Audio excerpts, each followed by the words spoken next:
Tip Northwest is sponsored by Macmillan Learning. At Macmillan Learning, content matters. That's why they keep the lines of communication open and active between their authors, their publishers, and the psychology teaching community. As part of that effort, they invite you to join their online psychology community. There you can exchange teaching ideas, access exclusive resources, keep up with blogs from Dave Myers and Sue Franz, or get involved in upcoming Macmillan projects. And it's free.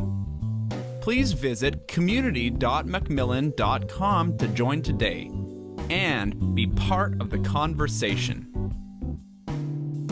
Tip Northwest is also sponsored by Hawks Learning. Looking for more affordable, quality materials for your college-level Intro to Psychology students? Hawks Learning may have your solution. Hawks Learning is a higher education technology company providing artificial intelligence-driven platforms and mastery learning courseware to institutions nationwide, including their Introduction to Psychology courseware, ebooks, and guided notebooks. Hawk's Introduction to Psychology materials emphasize disciplinary diversity and the skeptical habits of a scientific mind, with features including group activities to boost student engagement and adaptive remediation to help students focus on areas of difficulty. And bonus, they come at a very student-friendly price point. To learn more and request a free demo, textbook, or guided notebook for review, visit www.hawkslearning.com/psych. Again, that's www.hawkslearning.com/psych. Tip Northwest is also sponsored by W.W. Norton and Company. W.W. Norton is an independent, employee-owned publisher delivering the best scholarship and innovative learning solutions for today's instructors and students. They hold themselves to the highest editorial standards and are committed to supporting diversity and educational equity in their pricing, books, and digital tools. Norton is at the forefront of digital innovation in teaching and learning, and they have 3 highly successful introductory psychology texts that reflect this: Interactive Psychology, co-authored by Bridgette Martin Hard, Psychology in Your Life by Sarah Greisen, and Psychological Science by Michael Gazzaniga. In addition to these introductory books, they have groundbreaking titles at the intermediate level, like Beth Morling's Research Methods in Psychology. All these titles come with Inquisitive, an award-winning retrieval practice tool that students love. With Norton, you don't have to sacrifice quality for price. They look forward to hearing about your course goals and how they can support you. Thanks for allowing Norton to be a part of your conference.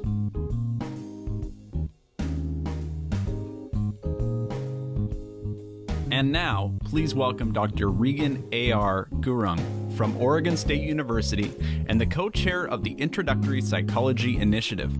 We've invited him to share a few thoughts about the importance of IPI recommendations as we transition into our invited talk this morning. Regan, thanks so much for doing this, and please take it away. Thank you so much, Garth, and good morning, afternoon, and evening, everybody. Greetings from the wonderful, wonderful Pacific Northwest. And I will tell you that if you liked Garth's backdrop, as I look out my window behind these screens, that is exactly how it looks. So he's not making it up. It is just, and I hope we all get a chance to see you here in the Pacific Northwest sometime at the next Tips Northwest.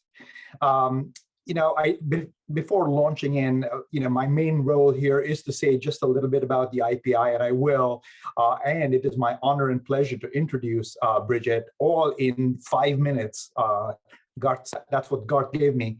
But before that, I do want to take some of that time to underline something Garth said in there. It has been a really tough year, but it's also been a horrible week. I think I just feel absolutely battered with all the news. And I mean, if I feel battered from the news, I can just imagine how people in the communities, especially in Minnesota, in Florida, in Texas, And I'm sure that I know many of you, I know that you are empathetic. I know we are all feeling a lot. And I just salute you for being here. And quite honestly, the social psychologist in me says that's one of the best things we can do is get social support. So it is wonderful to see you all, and just seeing you all and being able to be here is helping me deal with just the absolute anguish that I am feeling from this week. And I just want to, if you are feeling that too, it's understandable, and thank you for being here. The intro psych, the APA intro psych initiative, 3-4 years. It's just like Gilligan's Island. And many of us thought it was a 3-hour tour, and years later we were done. It is one of the most exciting things I have professionally had a part to play in. 22 wonderful people, and really, you are going to see a lot of that today. Bridgette is going to showcasing it and relating it to directly. The key thing to keep in mind here is, for the longest time, there was no focus on perhaps our most important course. And it was just absolutely wonderful for APA to finally say, let's focus on this super, super important course. Millions of students taking it, back core, just the tremendously important. And of course, here's the stuff that people can use in their lives, right? So let's do it right. And the nice thing about the IPI initiative is it gave this course, it gave everybody who's teaching the course the focus that they needed.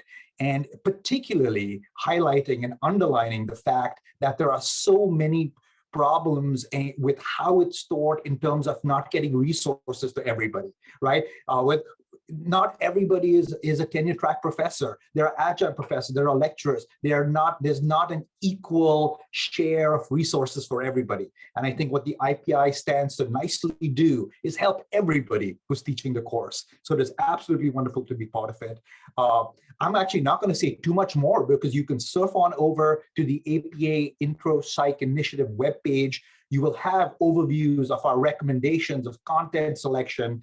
The steering committee did a wonderful job of sending out material on it. It's all there, and in our work sessions, we're going to do more. So I'm going to do the fun part and set you up for the wonderful Dr. Bridgette Morton-Hard. It is my pleasure to introduce her. A few quick logistics. Undergrad at Furman University, and I love mentioning that because she got to work with the Honorable Charles Brewer. Stanford PhD, postdoc at that other college in Oregon, the University of Oregon, and spent many years at Stanford, recently moving in the last few years to Duke University. She has accumulated numerous accolades for her teaching. At Stanford, she got the Lloyd Dinkelspiel Award for undergraduate education, the Phi Beta Kappa Teaching Undergraduates Award. She popped over to Duke, and the awards kept coming. She is now in the top 5% of best teachers at Duke, and I'm paraphrasing the award a little bit, but that's what it is, top 5 at Duke. Multiple books, Intro Psych, wonderful book on intro with Dana Dunn, must have on your shelf, that came out recently. Great work on the scholarship of teaching and learning. Her passions are teaching, her passions are doing research on teaching. Ladies and gentlemen, without much further ado, Bridgette Morton-Hard. Bridgette, all yours. Thank you so much, Regan. It is so delightful to see so many familiar names and faces here today. And I'm so excited to finally get a chance to be part of TIP Northwest. I was looking forward to coming to Washington State last year, of course, and was so disappointed that everything was canceled. Just as a quick question, hopefully someone can give me a thumbs up or a yes, you can see my screen just fine. All right, fantastic. So I am really excited to get us all started today with a question, and I'm going to warn you, it's a big question. It's a really deep question, and that question is this: what do you think are the most important lessons that Intro Psych can offer students about the nature of psychology as a field, or about the nature of simply being human? And I'd love for you to share, if any ideas or thoughts are coming to you, to please share those in the chat. What are some things that you think are the most important lessons that our course can offer students about what psychology is all about and what it means to be a human being. I told you it's a big question, so it may need a little time to process.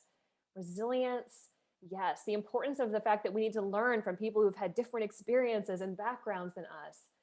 Being humble in our scientific knowledge, our interpretations are not objective, people are complicated, right? Now you notice that the things that are coming to mind for us as we are answering this question are not classical conditioning.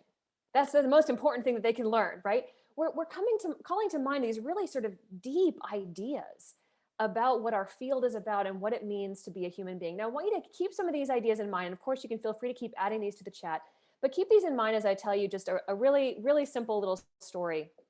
So many years ago, as Regan mentioned, I moved from Stanford to Duke University. And this move actually required a cross-country road trip with my husband and my 2 children packed into a little Prius.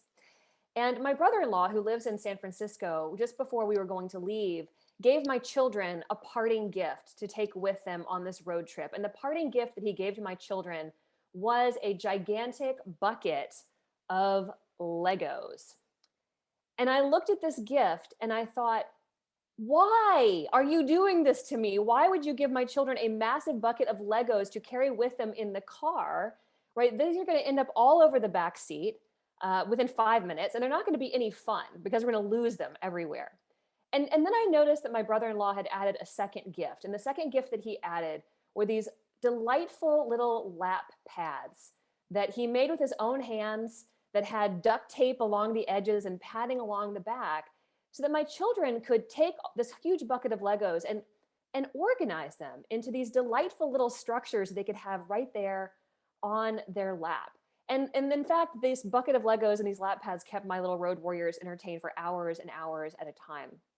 Now, I'm sharing this story with you because in many ways, teaching intro psych is like handing students a gigantic bucket of Legos. We are giving them all of these little pieces that correspond to key terms and specific studies and the names of theorists.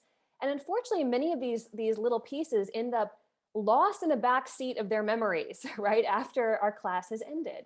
And what I want to propose to you today is that we need to give students the metaphorical equivalent of a little lap board, something that they can use to organize all this knowledge into these lovely little structures that hopefully they will hold on to after our course is ended, maybe 5 years later, maybe 10 years later.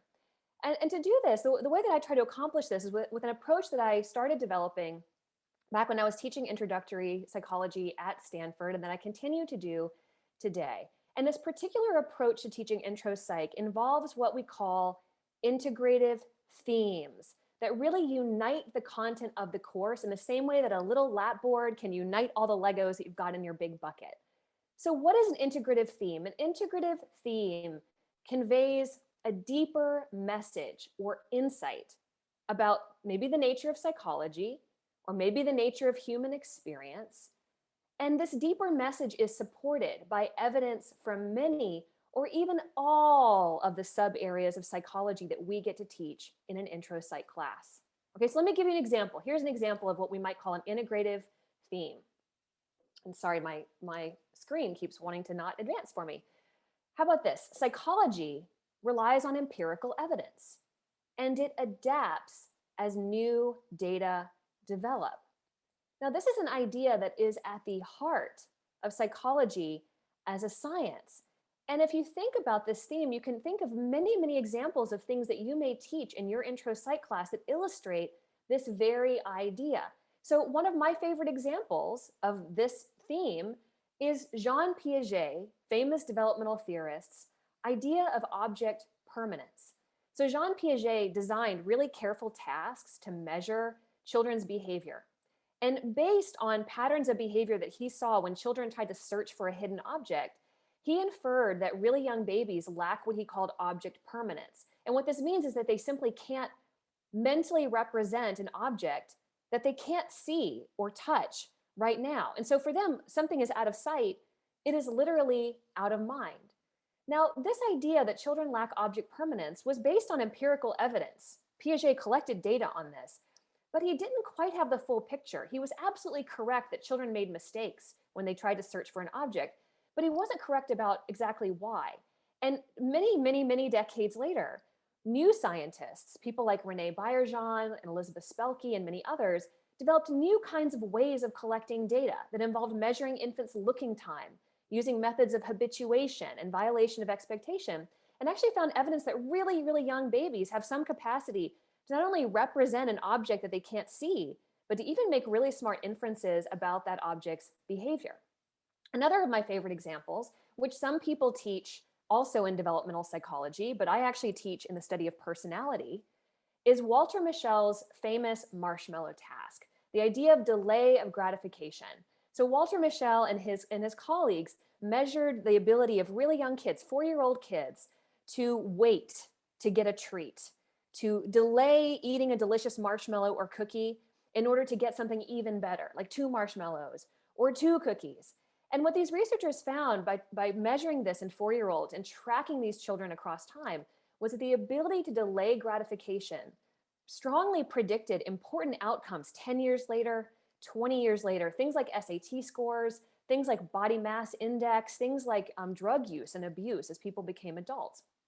And yet in more recent years, you may be aware that some scientists have pointed out that, well, Mischel's data, great data, was somewhat limited in its generalizability because he studied pretty affluent preschoolers at a preschool at Stanford University.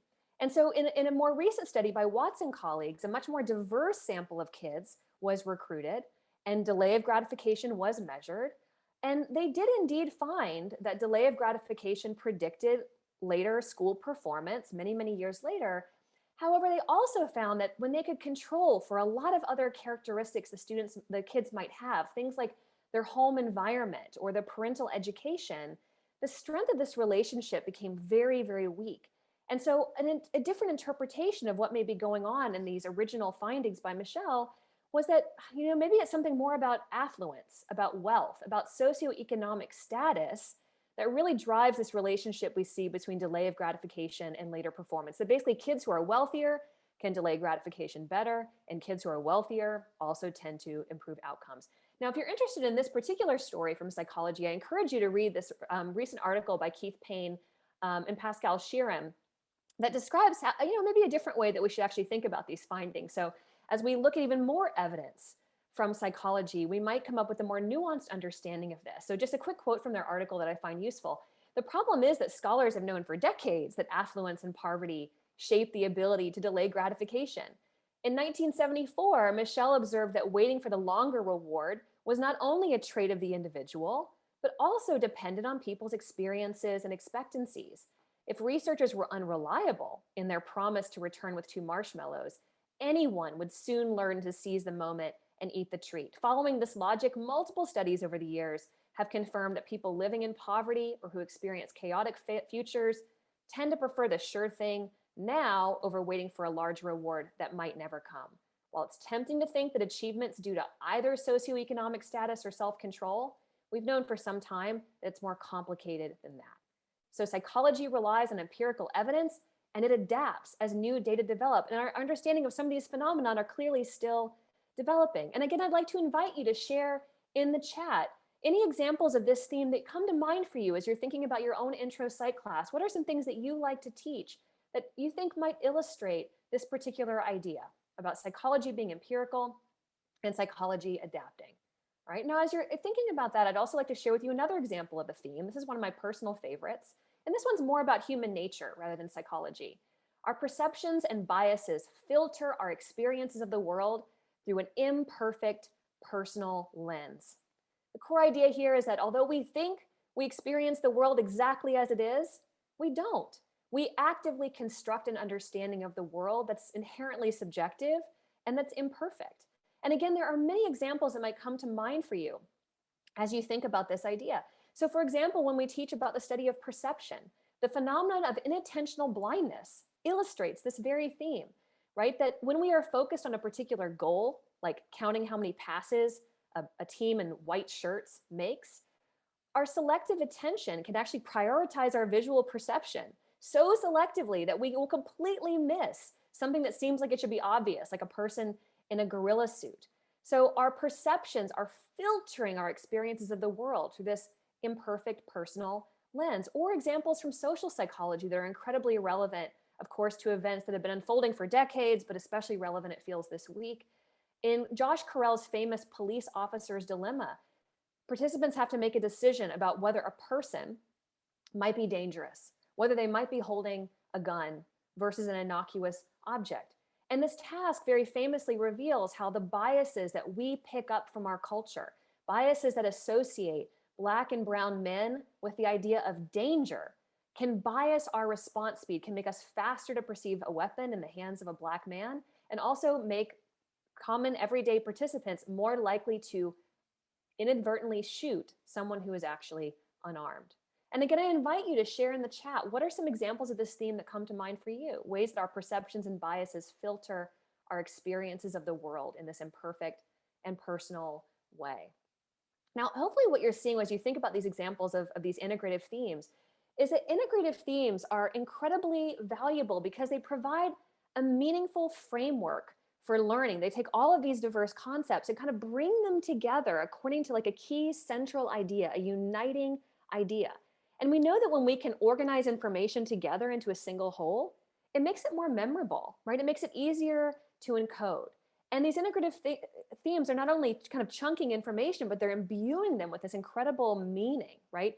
Meaning that in fact, we might say corresponds to enduring understandings that we hope our students will retain in the future. So if you've learned about the concept of backward course design, this method by McTeague and Wiggins to design a course, one of the most important things you have to do right out of the gate is to identify what you want your students to learn. What are the main sources of knowledge? What are the main skills you want them to obtain? And critically, what are the enduring understandings you want them to have long after your course has ended? That's precisely what these integrative themes are speaking to. And then finally, integrative themes are incredibly valuable because they're teaching students to look for and to make connections, to see how things are related. Because critically, as my own intro psych professor, Charles Brewer, said, one of his famous Brewerisms, everything is related to everything else. And he usually added this corollary, and damn it, don't you forget it. To me, as a psychologist, this is actually one of the most important ideas that I've learned and that I hope my students will learn. The ability to see connections, to look for connections, is part of what actually allows for scientific discovery. To see how things are related often leads to new questions and new insights. All right, so hopefully you're feeling a little sold on this idea that integrative themes seem really valuable. So how do you use them? How could you adopt an integrative themes approach to teaching an introductory psychology class? And let me lay this out for you in 3 steps. Okay, so step 1, you've got to identify some integrative themes. Now, lucky you, this is precisely what the APA Introductory Psychology Initiative has done. So in laying out the student learning outcomes for the intro psych class, the IPI has identified several key themes and have urged instructors to provide examples of these integrative themes for your students. And there are 7 themes listed here. Many of the themes, 5 of them, really relate to the nature of psychology as a field, the ways that it's empirical, that it explains general principles while recognizing individual differences. But some of these themes are much more about human nature. So for example, that psychological, biological, social, and cultural factors all influence behavior. And this theme about our perceptions and biases filtering our experiences. So these 7 themes can be really incredible integrative concepts or messages that you can use for your intro psych class. Now, I do want to point out that long before the IPI came out, I had my own integrative theme. So in teaching intro psych at Stanford and also at Duke, I came up with my own. And these we call the 7 significant ideas, which are much more insights about human nature than they are necessarily about the field of psychology. And these are, and I'll just share these with you, I'll list them out. It's also 7 themes. And again, just think a little bit about how these might relate to what you teach in your own class. So theme number 1, the mind is what the brain and the body does. Malfunctions, errors, illuminate how psychological systems work. Many things about humans are natural, but that doesn't mean that they are always good. Our thoughts, feelings, and behaviors are determined by the interaction of inner and outer forces. Behavior is often driven by forces that are outside of our awareness or our conscious control. Human life is profoundly shaped by our connection to others. And then our minds construct our reality. And because our minds are flexible, we can change our reality. And you may see some echoes of the IPI themes listed in these themes, but these are themes that I came up with before the IPI existed, although I think the IPI themes really are well represented in my class as well. Now, once you've identified some themes, and maybe you identify all 7 themes, you love all of the IPI themes, or you love all of these themes, maybe it's just 3, you then want to use these themes to guide your content selection. And one of the simplest things that you can do to teach a thematically organized intro psych class is to simply select theme relevant content. So when you're choosing what to teach in your class, overwhelmed by all the possibilities, pick the stuff that connects to the themes that you most care about and teach it in a way that emphasizes the theme. So it's this thematic approach that's precisely the reason that I teach Piaget in my intro psych class. Although this is not an idea that everybody agrees with. There are plenty of folks who believe that Piaget doesn't belong in intro psych because Piaget was wrong about a lot of things. The fact that Piaget was wrong is precisely why I love to teach Piaget, because I think that Piaget can beautifully illustrate this important theme that psychology relies on empirical evidence and it adapts as new data develop. If we never teach students that scientists can be wrong, right? How will they learn that science can be wrong and that it adapts? The other reason I love to teach Piaget is Piaget connects to another one of my important integrative themes, that malfunctions illuminate how psychological systems work. One of the incredible insights that Piaget had was that you could look at errors in children's reasoning to gain insight into their minds. In one of his very first jobs as a young man, he was actually running children on IQ tests. And he noticed as he was running children through these IQ tasks that they were often making the same consistent mistakes on different questions. And he thought that this might provide a window into cognitive development and started developing his own tasks in order to get children to make silly mistakes. And one of these tasks, which you hopefully are familiar with, is the conservation task. So when you can get children to make an error in thinking about the volume of a liquid or how many of a particular object there are, this can tell us something really interesting about how they think about the world. Now, in choosing content for your class, of course, in addition to thinking about themes, you also want to think about representing the diversity of our field. And this is something that the IPI is also encouraging us to do. We obviously can't teach everything in our class, and yet it's important to show students the breadth of the field, to give them a little bit of a taste of all the things that psychology has to offer. And so the pillar model, which was developed not initially with IPI, but many years ago through a different APA task force, has been modified now in the IPI recommendations, lays out all the topics of psychology into these 5 pillars and simply encourages you to make sure you cover at least 2 from each pillar. If you do that, then you're going to represent the breadth of psychology very, very well. The third step in taking an integrative themes approach is to simply emphasize these themes in your instruction and in your assessment, right? So one of the key ways that we do this is by just intentionally teaching the themes throughout the course and also at the end of the term. So just give you a couple of examples. Integrative themes can make great hooks to start a lesson in your class. So for example, when I'm teaching about the brain and the nervous system, I often start it with a story from Oliver Sacks's book, The Man Who Mistook His Wife for a Hat. I actually tell the eponymous story from this book about the man who mistook his wife for a hat, and use this story to then lead students into an important theme for that day's lesson. I say what this story teaches us is a really important theme for today's lesson and for this entire course. We can learn a lot about psychology, and in today's case, the brain, by looking at cases where it goes wrong. Integrative themes not only make great hooks for a lesson, they also make great take-home points. So often you can use them to tie together, to weave together all the things you've taught in that day. So in teaching about sensation perception, I'm often connecting things to this IPI theme about our perceptions and biases. And I say, the main thing I want you to walk away knowing today is that, look, sensory input is really messy and incomplete. And so your brain has to actively construct perceptions that go beyond that input. And in doing so, the brain helps us see the world the way we need to see it in a subjective way in order to efficiently accomplish our goals.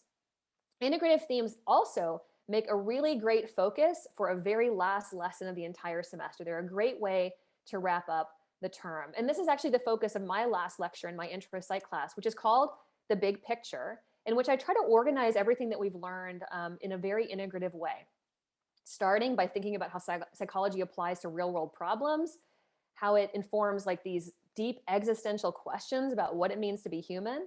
And then I share my 7 significant ideas. And in sharing these 7 significant ideas, I highlight several examples that come from many different areas of the course. Now, in case you're curious, I am offering you a handout that details all of this for you. So if you go to tinyurl.com/tip21 big picture, which I cannot easily throw into the chat right now, but maybe somebody else can do it, you will see the complete script of this section of my lecture. So you can see like exactly what I say and what examples I pull to support my 7 significant ideas. You could easily weave these around the IPI themes as well. So let me just give you a teensy little bit of a taste for that. So I actually walk through each of my 7 significant ideas. And for each one, I try to give just 2 examples, making sure I'm representing all the different areas of psychology as I'm working my way through them. So I start by saying, look, first significant idea, the mind is what the brain and body does. How astonishing is it? This idea that everything about how you think, feel, and behave, everything that makes you you, could be distilled down to the activity, really complex activity of all those billions of neurons packed into your brain and across your nervous system. Wilder Penfield, who we learned about back in our nervous system lesson, really saw this firsthand when he stimulated the temporal lobe of his fully awake patients and saw how they relived vivid memories from their childhood. We've also seen how the health of your entire body and your mind are so richly interconnected that we can actually intervene at the level of the body through things like exercise and sleep in order to improve your psychological well-being. Another significant idea, and let me highlight, this is often one of students' favorite significant ideas that I teach in my class. Human life is profoundly shaped by our connection to others. In fact, some people have argued that what makes humans so unique and so special is our ability to work together, to think collaboratively together with other people. And we've seen so many examples across this term of how our social connections deeply matter for shaping who we are. So for example, we have an instinct as soon as we're born to form these deep attachment bonds with our caregivers. And the nature of those attachment relationships shape later relationships and can shape our well-being for the rest of our lives. We also see in the example of treatment, psychological treatment, how the therapy of Carl Rogers, which was really focused on this sort of deep empathic understanding and showing people unconditional positive regard, creating a meaningful social connection, could help his clients to heal. Right. And again, this is just 2 little examples, but if you want to see the entire script of all of these themes and the ways that you can connect them, please check out the handout. Now, additionally, we want to make sure our students get to practice using integrative themes to organize their knowledge. And one of the best ways that we let students practice is with some simple assessments, low stakes assessments that perhaps they do earlier in the term. I actually give my students a written answer question on one of their earlier midterms that gives them practice with one of the integrative themes. So I use one of my themes about how we learn a lot about the mind by cases where things go wrong. And so I give students a couple of examples of what I mean by this. And then I give them the challenge of choosing 4 of the topics that we've covered in the last third of the class. And for each topic, coming up with an example, a study or some other evidence that illustrates that theme or that idea. In the handout, I am providing you with the exact wording of the question as well as the grading rubrics that my teaching fellows and I actually use to score this. So you can see exactly how this works. And the students find this challenging, but they also find it pretty interesting and meaningful to think about the ways that what they've learned, even across many, many different topics, can relate to just one single idea. I also assess student understanding of integrative themes at the end of the term. And there are lots of ways to do this. One of the ways I like to do it in my class is by having students write an essay. In many previous years, we've actually done this in class during the final exam period. And this essay is going to require them to really weave together what they've learned according to an integrative theme. They get some practice with this. So in one of the last class periods, we actually give them a sample essay question that kind of focuses on nature nurture as an integrative theme. And in this essay, what they have to do is come up with 4 examples, 2 from the first half of the term, 2 from the second half of the term. And then they have to weave those examples around the theme and explain how they fit the theme and what the theme really means. The actual essay question will then take one of the themes as a prompt and give students on that particular day, on that exam day, the task of illustrating it with things that they've learned. And so one of the things I love about this particular assessment is that my students know what the essay is going to be like, and they actually know what all the themes are because I told them the themes in the last day of class.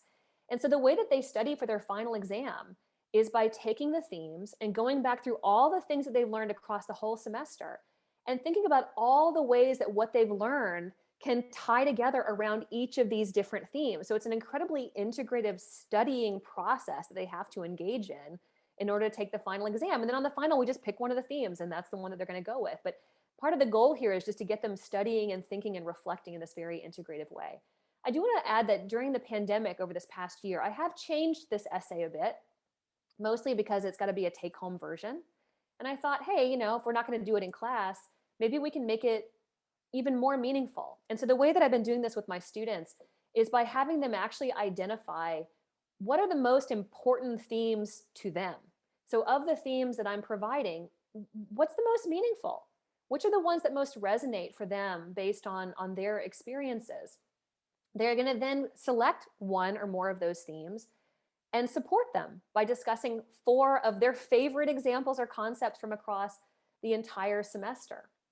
Additionally, they have to describe those concepts in detail, so really show what they know, right? Tell me what they've learned. And then, and this is actually my favorite part of this new version of the assignment, they have to describe their personal connection to the examples and to the theme. They have to articulate how it matters to them, how it connects to their own experiences, to their goals, or to issues in the world that matter to you. And the kinds of examples that my students have been coming up with are just really remarkable. I get some pre-med students who really pull together a lot of examples that really connect to health and to the kind of future healthcare provider they want to be. I get some students who deeply care about social justice, who really latch on to that kind of like mind constructs reality theme to think about the ways that biases can shape not only what we perceive, but also the way that we treat other people and the systems that we create in our world. And each student takes a very personal approach to this and is able to walk away from my class having encoded the material in an integrative way and in a deeply personal way. Okay, let me also just remind you that you're going to get to develop your own assessment ideas in our upcoming workshops this afternoon. So just going to give you a few ideas, right? Written answer questions, essays, but you might also imagine activities and things like that you might do in your class. So here were the 3 kind of steps to teaching an integrative themes approach, right? But you may be wondering, and I'm especially thinking those of you who've been teaching intro psych for a long time may be wondering, like, I don't want to overhaul my whole class. Is there like a mini makeover version of this process where maybe I could just like do a little bit, a little tweak, a little adjustment to weave them something like themes into my class? And yes, you absolutely can. So here's what I would advise you do. Start by picking 3 themes that already work well for your class. I guarantee you this is not hard. It's really not. You take a look at those IPI themes and you should think, wow, yeah, I'm already teaching this. This is already relevant to what's going on in my class. Pick 3 of them that you think are a really great fit and that you're really excited to share with students. And then just pull out those themes a little more intentionally in class. Maybe change the way that you teach a few of your concepts to really connect them intentionally to this theme, or maybe mention some of the themes in the wrap-ups of some of your lessons. And then just add at least 1 assessment for themes. Maybe put in a written answer question somewhere, or maybe just have a discussion in one of your class periods where you think and reflect on these different themes, right? You can always start in a small way and then build from there, right? Each time you teach the course, maybe adding a little more, maybe building the themes, embedding the themes a little bit more deeply into the design of your course. Right, so as I wrap up, let me just bring you back this question I asked you at the beginning. What do you think are the most important lessons that we can be teaching our students about our field and about what it means to be a person? And just remind you that this is exactly what we need to be focusing our course design on, right? We don't want to just hand students a big gigantic bucket of Legos that they're going to lose all over the backseat of their car. We want to give them some meaningful frameworks that allow them to organize all of those diverse concepts, all of those key terms into something meaningful, into some lovely little structure, or maybe even some lovely enormous structure. And here I wanted to share, I just love this art by Nathan Sawaya, his Art of the Brick. He builds these beautiful, beautiful structures out of Legos, many of them having a kind of, I don't know, interesting and deep message, I think, about humans and about humans' interest in themselves. So some take-home points for today. Integrative themes provide a meaningful framework for organizing all those diverse concepts into enduring understandings about psychology and about human nature. An integrative themes approach can simplify and enrich your content selection. It makes it a lot easier to know what to teach when you know why you are trying to teach it.